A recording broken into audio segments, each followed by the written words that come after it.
The meeting that took place 3 days ago in the Oval Office in the White House of the United States of America between the Ukrainian President Vladimir Zelensky and the American President Donald J. Trump rapidly dissolved in a catastrophic diplomatic incident.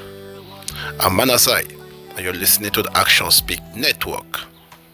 So as you all know, Vladimir Zelensky, the Ukrainian president, visited the White House to have a peace deal agreement with President Donald J. Trump.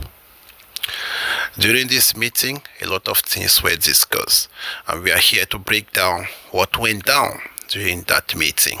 In this meeting, Donald J. Trump congratulated the people of Ukraine, the Ukrainian soldiers, and the Ukrainian president for their bravery and for their strength during all this period of war. Play the clip.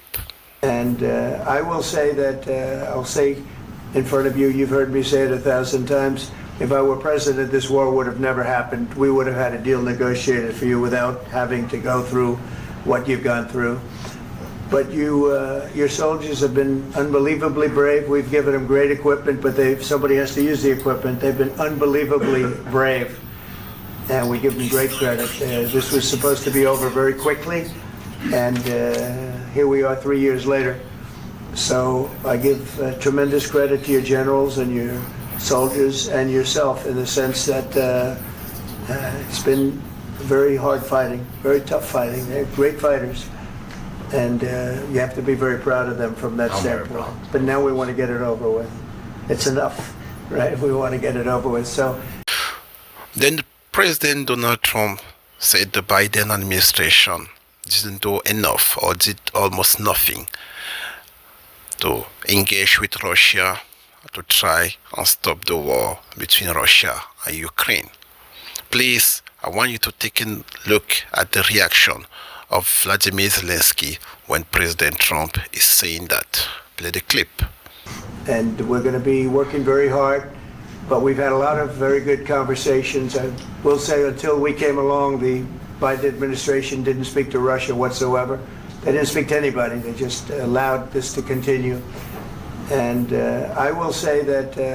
Then Vladimir Zelensky said that Ukraine is ready to sit on a negotiations table with Russia for peace, but that in this negotiation, Ukraine is not ready to compromise their territory. So Ukrainian territory must be out of negotiation tables. That's the stand of the Ukrainian president. Play the clip. But for us, it's very important to save our country, our values, our freedom, and democracy, and of course, no compromises with the killer about our territories. But it will be later. Then Vladimir Zelensky told Donald Trump that because of the war with Russia, their scientists have developed extraordinary capacity and technologies to build the best drones in the world right now, and that they are ready to share this technology with the United States in an agreement to exchange technologies. Play the clip. We spoke about it by phone with you about the drones production. We have very good drones production. I think the best one in the world for today because of the war. Yes, and of course we need very much the air defense. You have the best air defense in the world, and really you helped us under attacks of Russians. And I want to speak how we can exchange the licenses. We're open to share the licenses of all our drones with you, of course, with the United States. And we need licenses for quick production of air defense. Even after the war, we need our nation to be calm, that we are secure. So that's why we need this air shield. And of course, about this. After that, the Ukrainian president then accused the Russian government of stealing Ukrainian children and taking them to Russia and change their names and families and disperse them around the country, and that is now very complicated to get them back. Play the clip. Last not least, about exchange, about our people and children.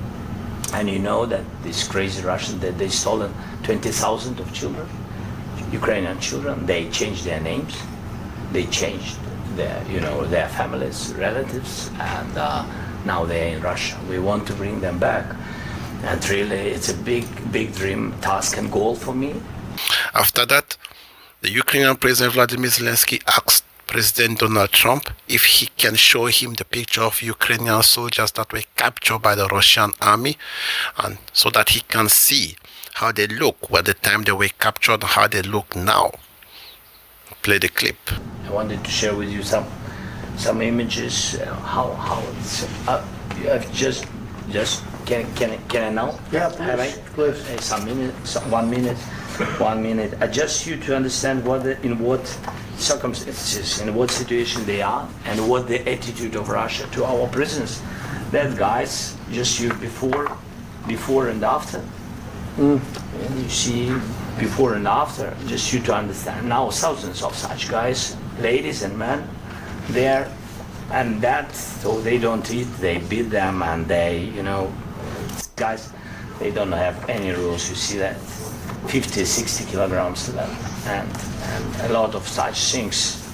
And I didn't want to show you what the changes with images of children, because I will share with you. And I mean, it's looking tragic.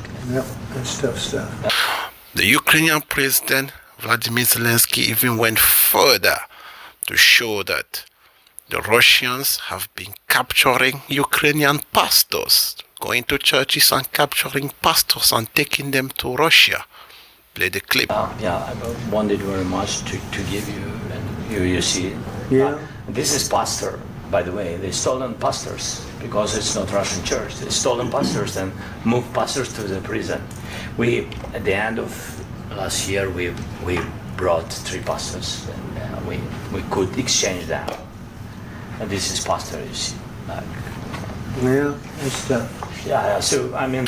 Then President Trump said that America is very rich in minerals, oil, gas, and other minerals, but they do not have raw earth.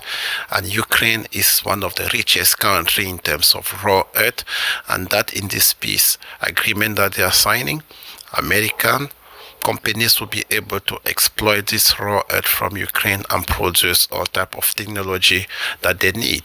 Play the clip. How much? Because we're going to be putting some money in a fund that we're going to get from the raw earth that we're going to be taking and sharing in terms of revenue. So it's going to be a lot of money will be made from the sale and from the use of raw earth. And as you know, our country doesn't have much raw earth. We have a lot of oil and gas, but we don't have a lot of the raw earth. And what we do have is protected by the environmentalists, but that can be unprotected, but still it's not very much. They have among the best in the world in terms of raw earth. So we're going to be using that, using it for all of the things we do, including AI and including weapons and the military, and it's really going to very much satisfy our needs. So it's something that just worked out really well. We have a lot of oil and we have a lot of gas, we have a lot, but we don't have raw earth. So this has just about every component of the raw earth that we need for computers, for all of the things we do. As the exchange went further between the two leaders, Donald Trump of America confirmed what the Ukrainian president was saying, that in this war, the two sides are losing thousands of soldiers every week. And he admitted that the Russians are also losing thousands of soldiers every week. Play the clip. We have to have a deal, because right now, last week, 2,000 soldiers died on both sides. 2,000. And they're losing 1,000, 2,000, 3,000 a week. So as we sit here and we talk, people are getting shot and dying on the battlefield. And, they're not American soldiers, but they're Russian soldiers and they're Ukrainian soldiers, and we want to be able to stop it. After that, the two leaders engaged in a back and forth conversation and argument about who between the United States of America and the Europeans are supporting Ukraine more in this war. Play the clip. And we want to be able also to spend money on other things. We don't want to, this is a tremendous amount of money, and what the Biden administration did was terrible. They were giving money, but he had no security on the money. Europe, as you know, gave much less money, but they had security. It was in the form of a loan. they get their money back, and we didn't. And now, at least we're protected because the American taxpayer has to be protected too. But then a journalist asked President Trump that, do you want to become one of the best presidents in the history of America? Which position do you want to occupy among the best presidents of America? Play the clip. So, what place in the world history do you want to take? And do you associate yourself with any famous historical figures? yeah, I'd say George Washington, Abraham Lincoln. I would say I'm far superior to George Washington and Abraham Lincoln. Now, you know I'm only kidding, right? Because when I say that, the fake news is going to go wild. They're going to say he considers himself to be better than Washington. But you never know. You never know. I don't compare myself to anybody. I'm here to do a job. We've had a great 35 days or whatever it might be, a month, a little more than a month. We've accomplished tremendous amounts. Not only this would be a very great achievement if we could get the war stopped. Then President Trump explained that he wants to be as a mediator. He wants to be as the arbitrator of this conflict between Russia and Ukraine. And Vladimir Zelensky stepped in and said, no, we prefer that you have to be on our side because these people came to our country. Play the clip. President Zelensky, do you feel like the U.S. is on your side? That President Trump is on your side at this moment? What do you think? He wants to know, do you think that, sort of a stupid question. I guess we wouldn't be here if I wasn't.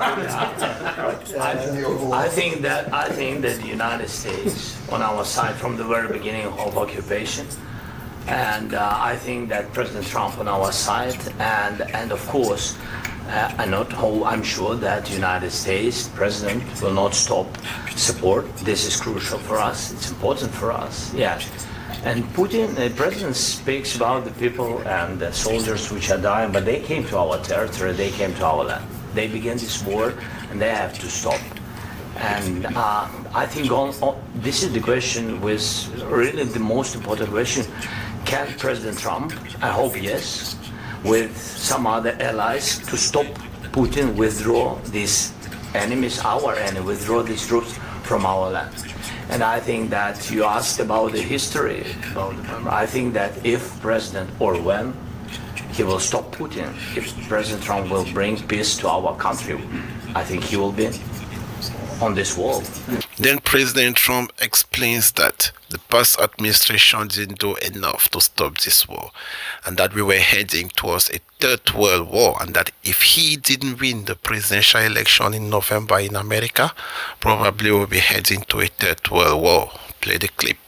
I hope I'll be known and recognized as a peacemaker. This would be a great thing to solve. This is a very dangerous situation. You know, this could lead to a third world war. This was headed in the wrong direction.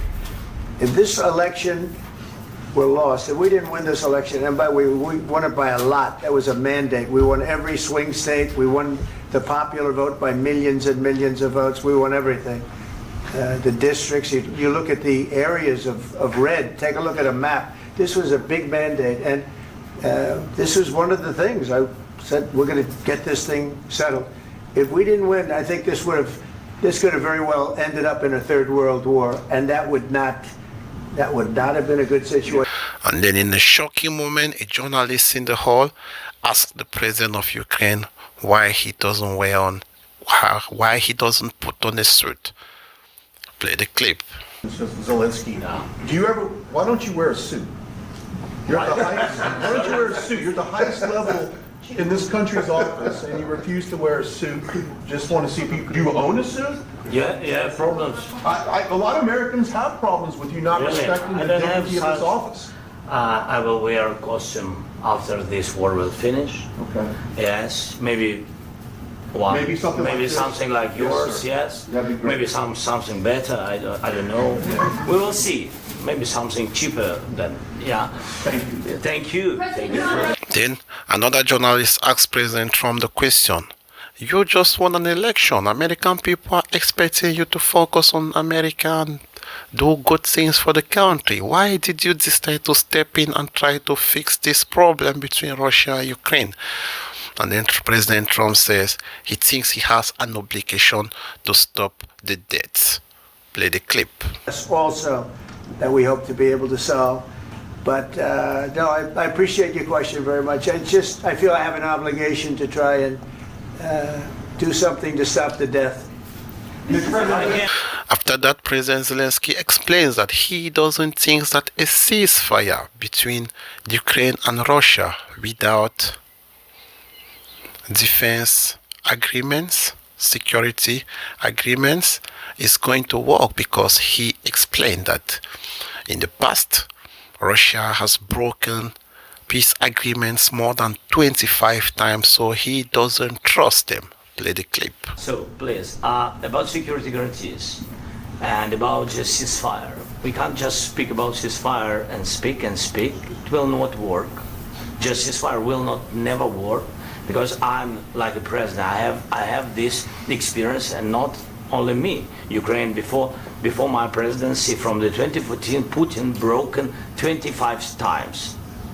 25 times he broken his own signature. 25 times he broken ceasefire. But he never broke to me. He never broke to me. No, you were the president. He You were never the president broke- during. he never broke to me. In 2016, you've been the president, Mr. President. You've been the president, but he had, of course, not with you, but he had during those periods. He had conversations with our side, and we had Normandy format. You know, the France, Germany, Ukraine, and Russia, and he broken 25 times. That's why we will never accept just ceasefire. It will not work without security guarantees.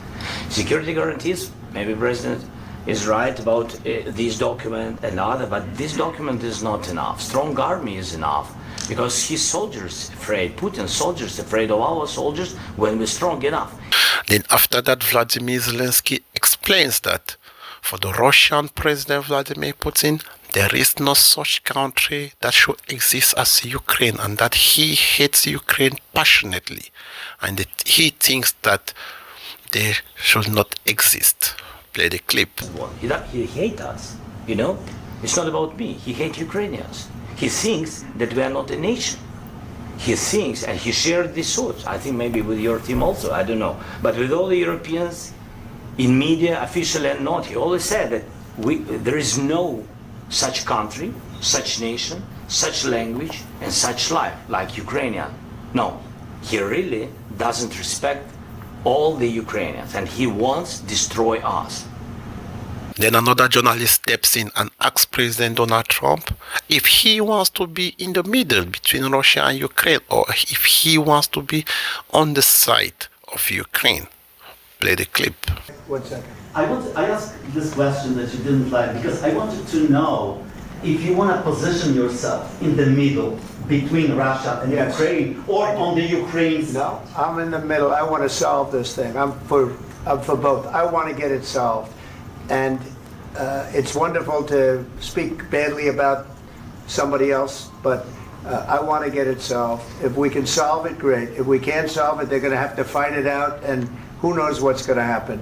President Trump then says that he thinks that the United States have been contributing more money to NATO than the Europeans, and that he wants Europe to do more than what they are currently doing. They want to increase. He wants them to increase their contribution towards NATO.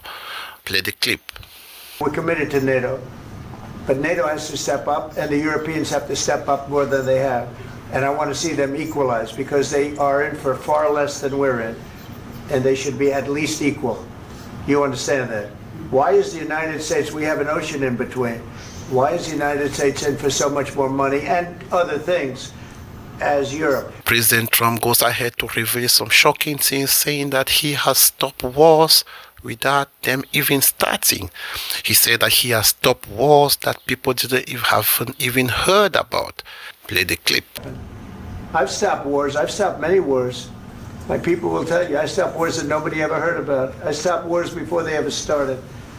You can look at some of, I could give you a lot of nations that would tell you right now they were probably going to war. I could tell you right now there's a nation thinking about going to war on something that nobody in this room has ever even heard about. two smaller nations, but big, still big.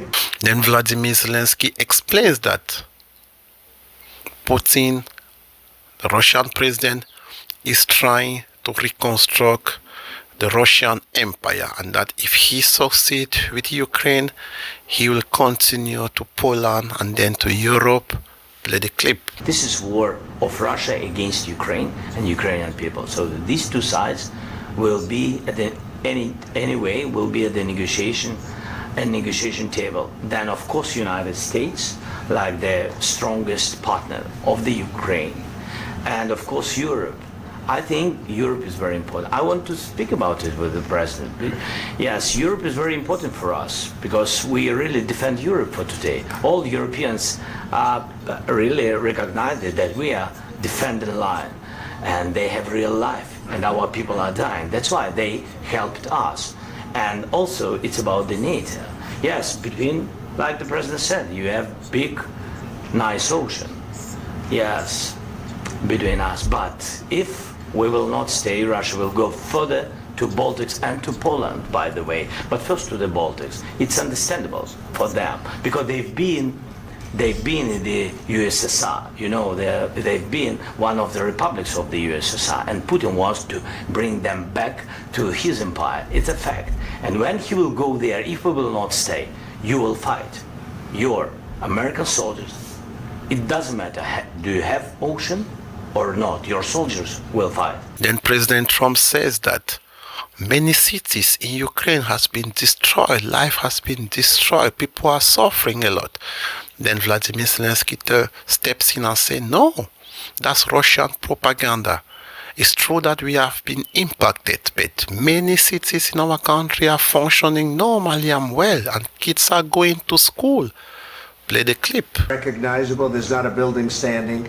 No. And a lot of things Mr. President, you have to come and to look. No. We have very good cities. Yes, a lot of things have been destroyed, but mostly cities alive, and people work, and children go to school. Sometimes it's very difficult. Sometimes closer to front line, children have to go to underground schools or online, but we live. Ukraine is fighting and Ukraine lives. This is very important. And maybe it's Putin is sharing this information that he destroyed us. Then Vladimir Zelensky, the Ukrainian president, reveals the shocking numbers of Russian soldiers that have been killed since the start of the war. 700,000, he said. Play the clip. And maybe it's Putin is sharing this information that he destroyed us. No, he lost 700,000 people, 700,000 soldiers. He lost everything. Yes. So. Well, folks, there you have it. Hit subscribe. Let's get to 1,000. I'm out.